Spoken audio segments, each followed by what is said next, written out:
From the Presidential Palace, Manila, Dateline Malacañang.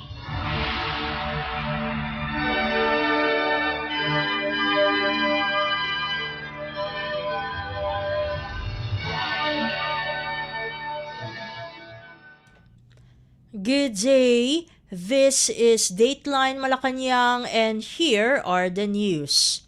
Philippine President Ferdinand R. Marcos Jr. is confident that his meeting with Japan and the United States this week will have a positive outcome. In his departure speech on Wednesday, the president said the three countries will strengthen its cooperation for the development of its economies. The chief executive will discuss with U.S. President Joe Biden and Japanese Prime Minister Kishida Fumio several regional and security issues promoting the rule of law and rules-based international order in the Indo-Pacific region. President Marcos also clarified that even though defense and security will be among the agenda, the meeting will center on the economy of the three countries. Let's listen to the departure speech of Philippine President Ferdinand R. Marcos Jr. Today I leave for Washington, D.C. to attend the first Philippine-U.S.-Japan Trilateral Summit. It is a historic meeting, and a meeting with U.S. President Joe Biden and Japanese Prime Minister Kishida Fumio, and it is aimed at advancing trilateral cooperation between our three countries, which have long enjoyed warm and friendly relations and robust cooperation. This visit builds upon my previous meeting with Prime Minister Kishida and U.S. Vice President Kamala Harris last September in Jakarta.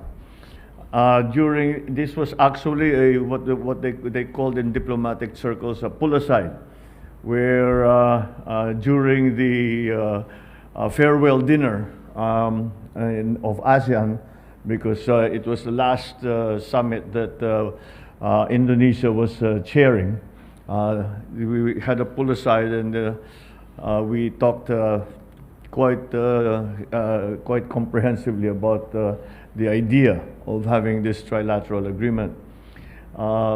This was also the follow-up to this was held with our foreign ministers and our national security advisors last year. During this summit, I will underscore the importance of enhancing our continued economic cooperation with a view of promoting economic resilience and, of course, security. I intend to explore ways of advancing cooperation, especially in the areas of critical infrastructure, semiconductors, digitalization, and cybersecurity, critical minerals, renewable energy, as well as defense and maritime cooperation. It is my intention also to exchange views with my U.S. and Japanese counterparts on various regional security issues of mutual concern, while continuing to reiterate the importance of upholding the rule of law and preserving the rules-based international order in the Indo-Pacific region. On the margins of the summit, I will also have a bilateral meeting with U.S. President Biden, just kabilang dalawa. At I think he's also going to have that bilateral meeting with Prime Minister Kishida, where we will continue our discussions on strengthening further our alliance between our two countries, and also to meet with U.S. business leaders to invite them once again to invest in the Philippines. I look forward to moving the discussion to a progressive discussion so that what our intention really is to strengthen the partnerships between our three countries, between the United States, Japan, and the Philippines. It is not. It is mainly an agreement to strengthen the cooperation on the economic front. Of course, security and defense is going to be part of that discussion, but nonetheless, I think I can assure everyone that that is not the main intent of this trilateral agreement. The main intent of this trilateral agreement is for us to be able to continue to flourish, to be able to help one another, and of course, to keep the South China Sea as a freedom to keep the peace in the South China Sea and the freedom of navigation in the South China Sea.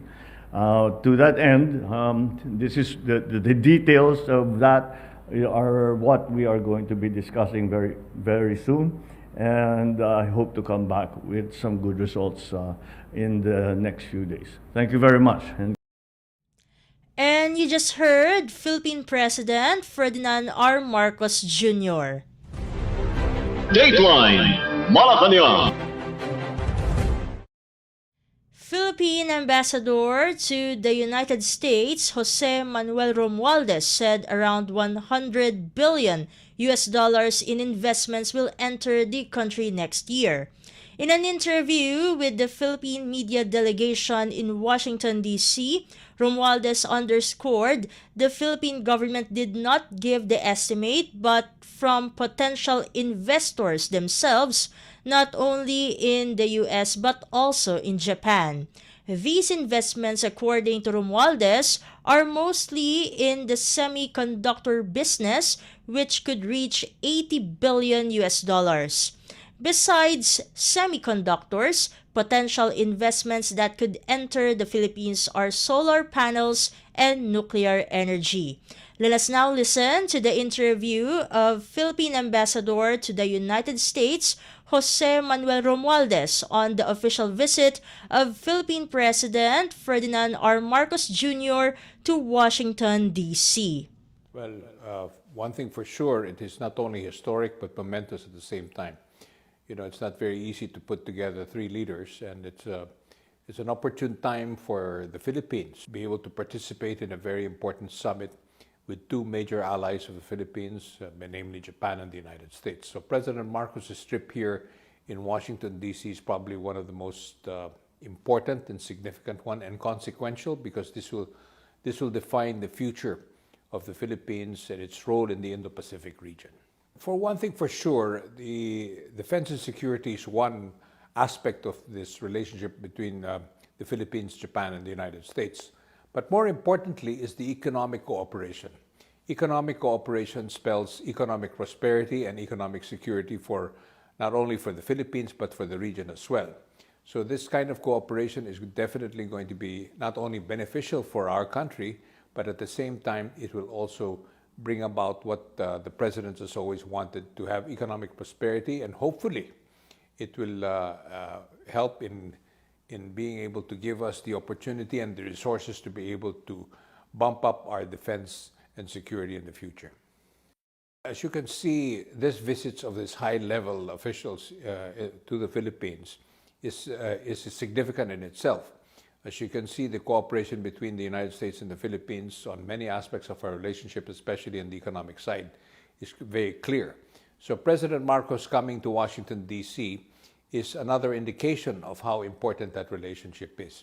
As I said, the future of our country really lies in the kind of multilateral relationships that we have, not only with the United States, but many countries as well. Our energy requirements in the next 2 years is going to be quite big, and the President knows that, and so he is exploring all possibilities of doing joint ventures and probably getting new technologies like the modular nuclear power plants. This is very interesting for the President and for the country as well. As you know, we have 7,600 islands, and our energy requirements is going to be quite big, as I said, in the future. And so that's one important aspect. Clean energy, of course, represents a way of being able to contribute to climate change mitigation, which is also very important for us. That's only one. Infrastructure is another one. We need to start, we are already building a lot of roads and bridges connecting all our 7,600 islands, but we will continue to concentrate on that one, build better, as the President's motto is for his administration, and also in the area of digital infrastructure. All these are very important aspects of the economic part of our relationships. I think the most important one really is the fact that he will be meeting with a lot of business leaders. It's simultaneous. It's not only in the defense and strategy of the Philippines because of our alliance with the United States and also, of course, Japan. But as I said, the economic part of it is also quite important, and that's the reason why the President will be meeting with a number of business leaders. He's attending a large dinner organized by the U.S.-Philippine Society, whom we've been working with. As many as 200 plus business leaders from all over the United States will be coming to Washington, D.C. to be able to listen to the President and his remarks and his pronouncements on what the future will be like for the Philippines. Aside from the fact that the President is working hard to be able to secure our country, protect our territorial integrity and sovereignty, and also, of course, the fishermen who have suffered long enough. So we have to have these bilateral agreements and relationships to be able to move forward for the ordinary Filipino. And of course, as I said, economic prosperity, economic activity, economic trade, investments coming from not only the United States, but also from Japan and other countries to be able to bring about a better life for every Filipino. Well, I think we have to be grateful that such a meeting is taking place, because this only signifies the important role the Philippines plays in the Indo-Pacific region and for the peace and stability of the world. We are now in the center, as I've always said, the center of activity because of the many challenges that we all face, especially in our part of the world. And so when we have friends like the United States and Japan coming together with the other countries as well, in joining us into finding a way to be able to move forward and to have peace and stability so that we can have economic prosperity for all. And also, again, to protect the environment, our maritime environment, which is very important for the future of the world. And you just heard Philippine Ambassador to the United States, Jose Manuel Romualdez. Dateline Malacañang. Meanwhile, Philippine President Ferdinand R. Marcos Jr. is expected to arrive in Washington, D.C. on Thursday for his official visit to the United States, where the highlight of the trip is his trilateral meeting with U.S. President Joe Biden and Japanese Prime Minister Fumio Kishida. But before the historical trilateral summit, President Marcos and President Biden will hold a separate meeting. In an interview with the Philippine media delegation, United States National Security Communications Advisor John Kirby said the meeting between the two presidents will further strengthen the alliance between the U.S. and the Philippines. Among the topics to be discussed by the two leaders have something to do with energy and economic security, maritime and investment infrastructure, and deepening of people-to-people ties. According to Kirby, President Biden will reassure the ironclad alliance commitment of the United States to the Philippines. Meanwhile, Kirby said President Marcos and U.S. President Biden are also expected to discuss several joint investment opportunities during their meeting in Washington. Kirby said additional investment opportunities await the Philippines, which President Biden is excited to relay to President Marcos. In the meantime, President Marcos Jr. will also be attending business meetings as part of his official visit to Washington. This was confirmed by Philippine Ambassador to the United States, Jose Manuel Romualdez, in where American businessmen themselves asked to have a meeting with the President. They will discuss initiatives to enhance economic and energy security, to bolster maritime cooperation, to invest in critical infrastructure, and of course, to deepen people-to-people ties. I'm not going to get ahead of the leaders when they'll have a chance to talk about that in more detail, but the president's very excited about the opportunities here for some joint investment and infrastructure opportunities in the Philippines. And you just heard United States National Security Communications Advisor John Kirby. Dateline Malacañang. In other news stories, Philippine President Ferdinand R. Marcos Jr. on Wednesday said he was horrified by the supposed gentleman's agreement entered into by former President Rodrigo Roa Duterte with the Chinese government regarding the BRP Sierra Madre in Ayungin Shoal in the West Philippine Sea or WPS. In an ambush interview with reporters, the president said if the agreement is saying that the Philippines needs to seek permission from another country to move in our own territory, the agreement is hard to honor. The chief executive said he still needs to clear it up with Chinese Ambassador Wang Xilian when he returns from Beijing. President Marcos said since he assumed office, his administration has no idea or record about such deal and that he and his officials were not briefed about it. It turns out we don't know. It is a secret agreement. We don't know anything about it. There is no documentation. There is no record. There is no. We were not briefed when I came into office. Walang nagsabi sa amin na meron ganung usapan. So we're trying to really up to now, because from the former administration, iba-ibang sagot eh. Sabi ng isang opisyal na dating government official under the previous administration, there's no such agreement. Sabi naman ng isa, no, there is and we should honor it. Sabi naman ng iba, maganda yan. Sabi ng iba, hindi maganda yan. Hindi pa namin alam kung ano ba talaga yung agreement na yan. But kung ang sinasabi sa agreement na yan na kailangan tayong magpermiso sa ibang bansa para gumalaw sa ating sariling teritoryo, ay mahirap siguro sundan yung kanyang klaseng agreement. I am horrified by the idea that we have compromised through a secret agreement the territory, the sovereignty, and the sovereign rights of the Philippines. That is something we still have to clear it up. We are waiting for Ambassador Wang to come back from Beijing na Malaysia, and I asked to see him. Siguro sa pagbalik na. At ipaliwanag niya, sino bang kausap mo? Sino ba talagang kausap mo? Anong pinag-usapan ninyo? Anong pinag-agrihan ninyo? Was this an official thing or was it a personal thing? Ano ba ito? Dahil wala kaming record.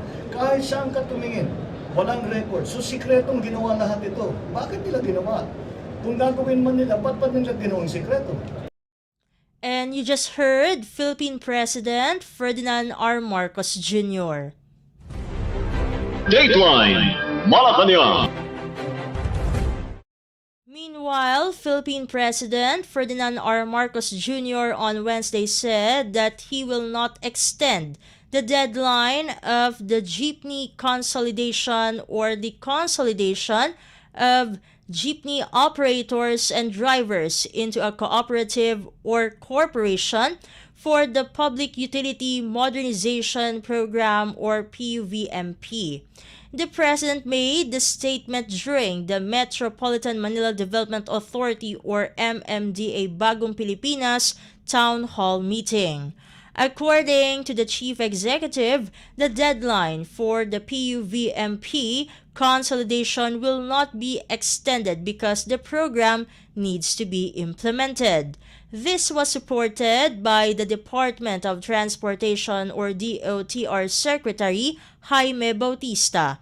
Secretary Bautista emphasized that the consolidation of operators and drivers into one cooperative or corporation will help address the traffic problem in Metro Manila, and the operation of public jeepneys will be more organized. The transportation chief added that this is due to the correct fleet management and dispatch system, and there will be a standard to ensure the safety and orderly trip of passengers.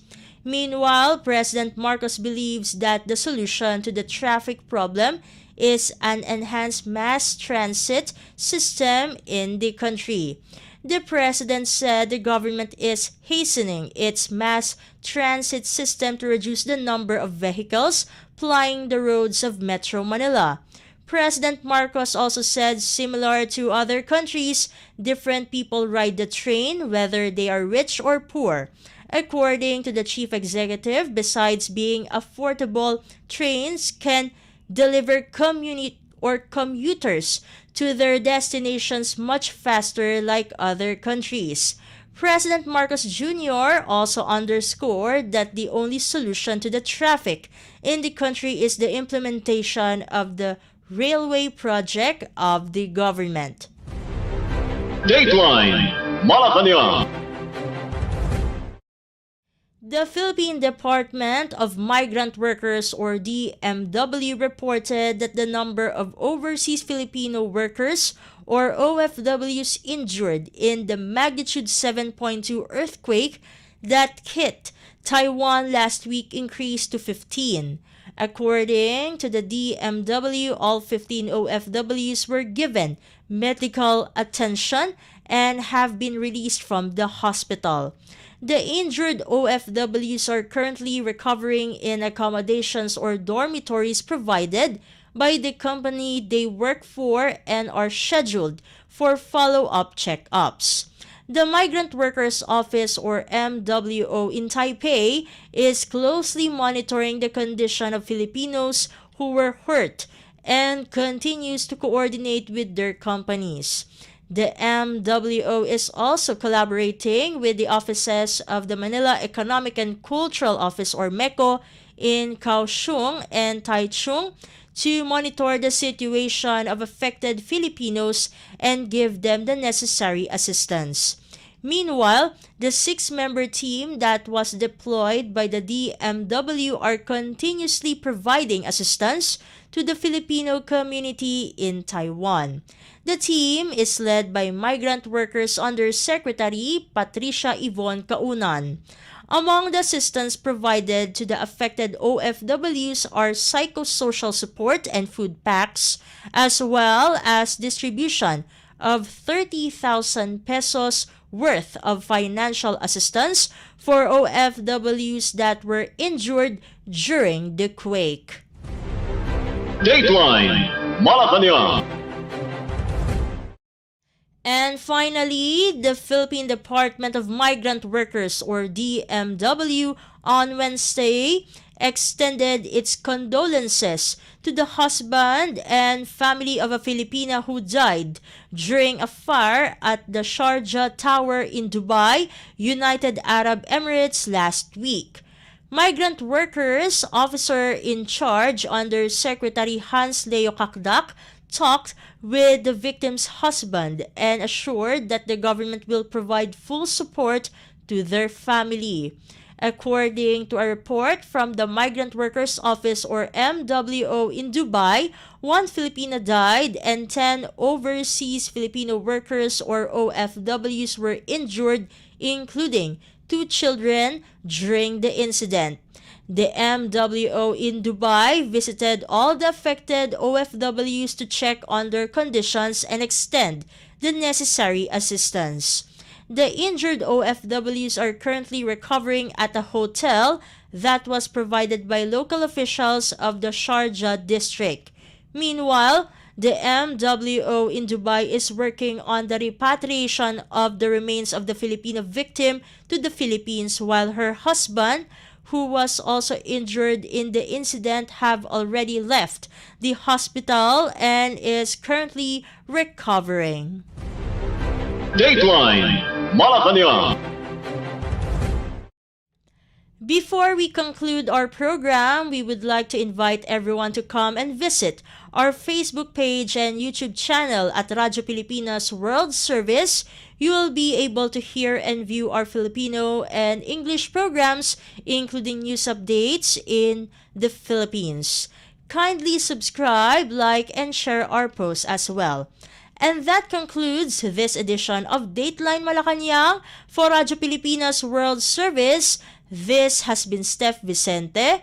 Good day and stay safe, everyone. From the Presidential Palace, Manila, Dateline Malacañang.